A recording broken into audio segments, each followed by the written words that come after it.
बच्चों, आज हमारा मौजू है रुबाई। आज हम रुबाई पे पढ़ने जा रहे हैं कि रुबाई किससे कहते हैं। पहले तो हम रुबाई देखेंगे कि सिंफ रुबाई क्या चीज, ठीक है। उसके बाद हम मीर इनिस की एक रुबाई की तशरीह करेंगे और उसको देखेंगे कि किस अंदाज की रुबाई है। तो रुबाई रुबा से मश्तक, रुबाई लफ्ज़ रुबा से मश्तक है, जिसके मानी चार के, यानी चार, इसमें चार मिसरे होते हैं। रुबाई में चार मिसरे होते हैं, ठीक है, जिसमें पहला, दूसरा और चौथा मिसरा हम काफिया होते हैं। पहला, दूसरा और चौथा मिसरा हम काफिया होते हैं और हम रदीफ भी होते हैं। अगर तीसरा मिसरा भी हम काफिया हो तो कोई हरज नहीं है। रुबाई का जो चौथा मिसरा होता है वो पुरजोर होता है।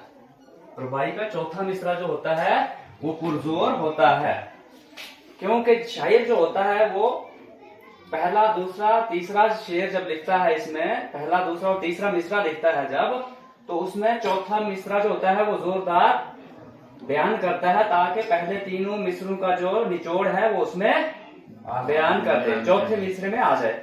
इसलिए रुबाई में पहला, दूसरा और चौथा मिसरा हम काफिया होते हैं और चौथा मिसरा जो है वो जोरदार होता है, और पूरी रुबाई का ताना बाना चौथे ही मिसरे में बुना जाता है।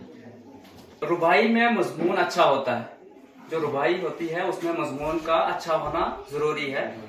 ख्याल बुलंद और अंदाज़े बयान जो है रुबाई का वो भी दिलकश होना चाहिए। उर्दू में बहुत सारे शोरा हजरात ने रुबाइयां कही हैं।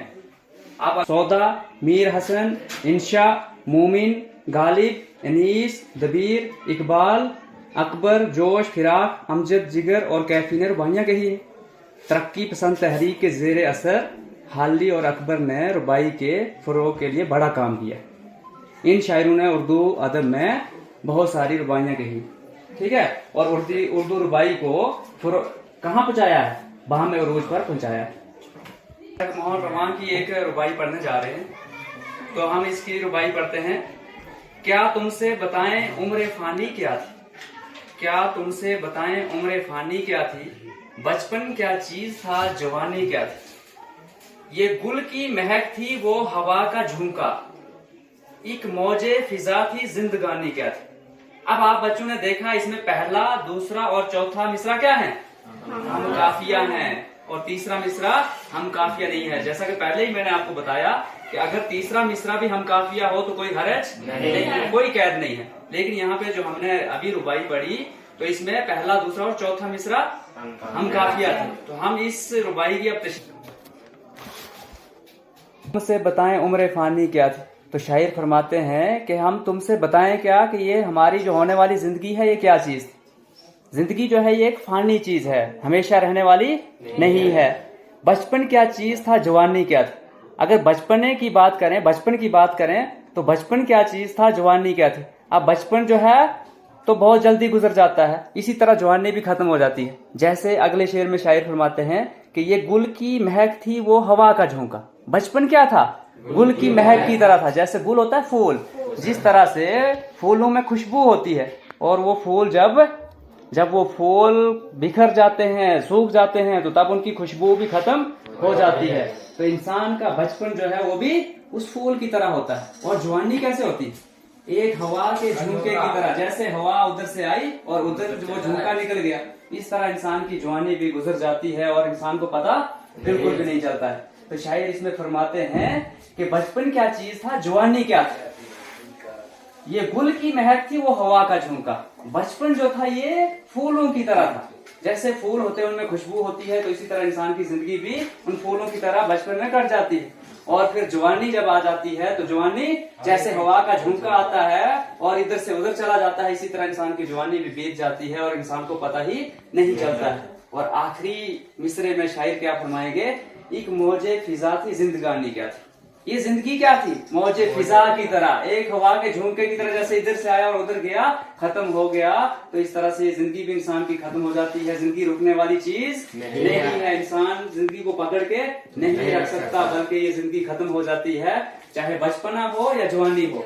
बचपना फूलों की तरह गुजर जाता है और पता ही नहीं चलता है, और जवानी जो है ये हवा के झोंके की तरह खत्म हो जाती है। ये भी ना इंसान बचपने में रुक सकता है और ना ही जवानी में रुक सकता है। तो शायर यहाँ पे कहते क्या फरमा रहे थे कि इंसान की जिंदगी कभी रुकती नहीं है, बचपन भी गुजर जाता है, जवानी भी गुजर जाती है, और इंसान तब जाके बुढ़ापे में पहुंच जाता है।